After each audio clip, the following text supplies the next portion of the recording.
simulan na natin to guys, no? Yan, sa lahat ng mga nag-aaral ng pagbubucher, sa lahat ng gusto matuto ng primal cuts to deboning, panoorin nyo muna mabuti to guys. Habang hindi pa kayo nakakapag-practice or hindi pa kayo nakakahawak ng baboy, ganyan lang magtanggal ng pork tenderloin.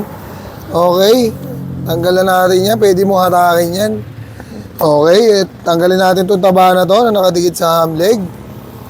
Ayan, pantay lang natin sa toe joint.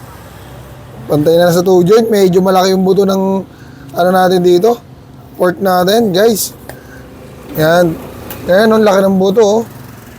Iwain natin yan, tapos pantay lang natin sa toe joint. Okay, pag napantay na yan, pwede, may optional yan, pwede nyo balikin, pwede yung ganyan ginagawa ko guys, no? And then 1, 2, 3, 4, sa ibabaw ng 5 ribs, hiwa. Tapos pagdating dito, iwas na konti, and then balik. Yan, hiwa, punitin nyo lang yung mga laman na nakadikit na yan. Tsaka yung balat, no? Yung gamit nga pala nating knife is Victorinox guys. Yan, Victorinox ang gamit nating knife. So dito medyo makapal yung buto ng shoulder natin dito. Talaga naman. Yan, pero gagawa natin ang paraan yan. Tulad ng, ayun no, kapal niyan guys. Halos napunta lahat dito ng buto. Kung kalahati lang yung baboy natin, sakit na ito kasi pagka ganito kakapal yung buto ng baboy mo, masyado mabigat, hindi na mabebenta ng ano yan. Baliin na lang natin to guys, medyo makapal kasi yung buto, kawawa naman yung knife natin. Okay, tanggal na yan. Tapos na tayo agad sa primal cuts guys. So ang unang nagkalas sa atin kanina si Boss Kulot, no, di niya nakuha yung gusto niyang 5 minutes.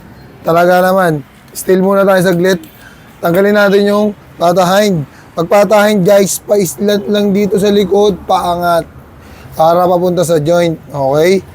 Papunta yan sa joint. Oh, nasa joint ka na agad. Tanggal na agad natin yung patahind. Ganyan lang ka-basic, di ba?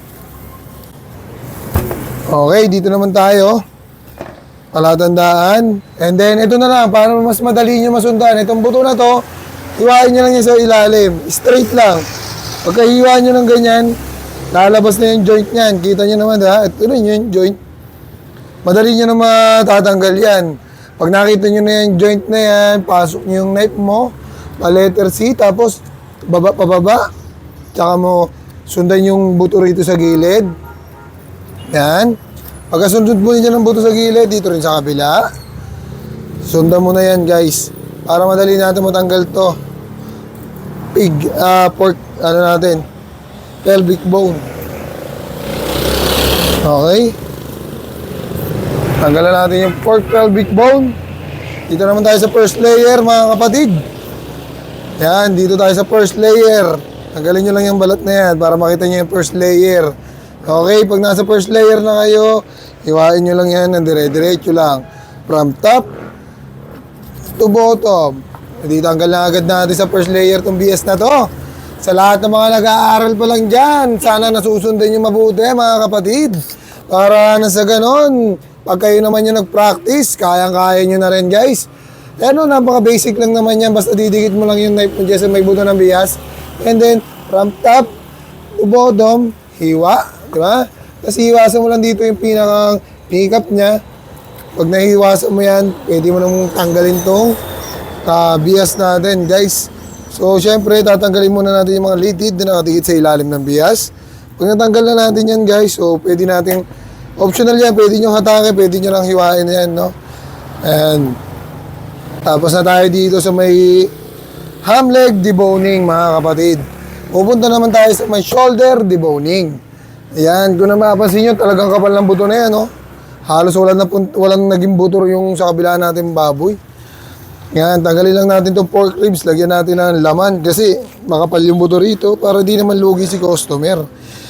Di ba? Lalagyan natin ng laman yan sa mahal ng baboy ngayon. Hirap talagang mag-budget guys.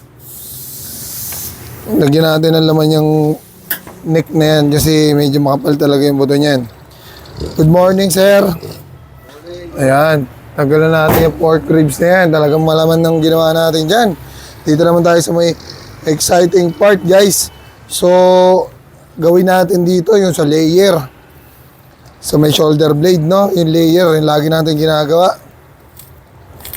Ayan. Ayan. Ito yung layer ng shoulder blade, ano? Yan, susundan niya yung layer na yan, no? Yan, ito layer na yan, ito. Sundan natin yan, mamaya, tanggalin ko muna rito sa ibabaw. Yan, no?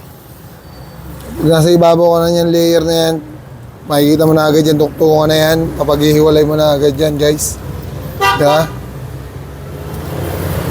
Hiwalay na agad natin to. Yan. Angat lang natin yung soft tissue, mga kapatid. Yan, angat lang natin yung mga soft tissue. Soft tissue na nakadikit sa may shoulder blade. Angat natin yan. Okay. Naramdaman ko, naangat ko na. E then, hiniwa ko na agad dito sa may layer. Angat natin. Para tanggal na yan. And then, syempre, hiwain natin dito sa kabilang layer.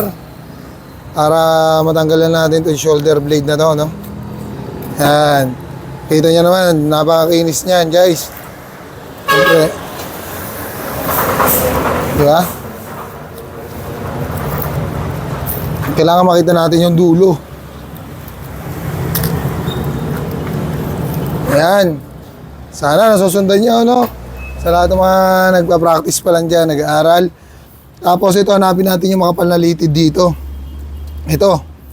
Yan. Ito yung gagawin natin dyan. Tanggalin natin yung litid na yan. Tapos, tanggalin din natin dito yung litid sa gilid. Ayan. Pwede na tayo gumawa ng hawakan, guys. Yan. Pwede nyo idulo sa lamesa yan para madali kayo makahagawa ng hawakan. Para umangat yung shoulder blade na yan. Tapos, makakayas nyo agad yung ilalim. Hiwaan nyo lang na isa sa ilalim. Pag hiwaan nyo na isa, atake natin. Subukan natin kung basic na basic lang, no? Oh. Oh, di ba? Ganyan lang. Walang kahirap-hirap, oh. Oh, di ba? Ganyan lang magtanggal yung shoulder blade, guys. Napaka-basic lang. Napakalinis pa ng kasim natin, ano? Yun naman, napakalinis niya. Napakaayos. Wala kasira-sira. Pata front, guys. Ganito yung ginagawa ko talaga sa pata front pag ako nagtatanggal ng pata front, no? Yung dulo ng bias, papaikutan ko lang ng hiwa yan, no? Inihiwa ko lang yung mga nakadikit na laman sa dulo ng bias dyan. Paikot. Yan, paikot lang, guys. Paikot. Pag napaikutan ko ng hiwa yan, angat ko na yung pata front natin. Okay, pag naangat ko na yan, hiwain ko lang sa ilalim ng siko yan. Paikot din. Sa ilalim ng siko. Yan. Tapos hihiwain ko lang yung mga laman pababa. Yan. Yung iba kasi sa ganito, guys, nangangalay. Kasi syempre, pag nagkakalas kayo, mabigat talaga yung baboy. Kaya yung mga ganitong technique, nahihirapan silang gawin. No? Kaya nagtuturo din tayo ng mga ibang technique, yung nakalapag yung patapurad natin para hindi kayo mangalay. Okay, tapos na tayo sa Primal Cuts to Deboning. Sa lahat ng mga nanonood sa atin, maraming salamat sa inyo. And peace out!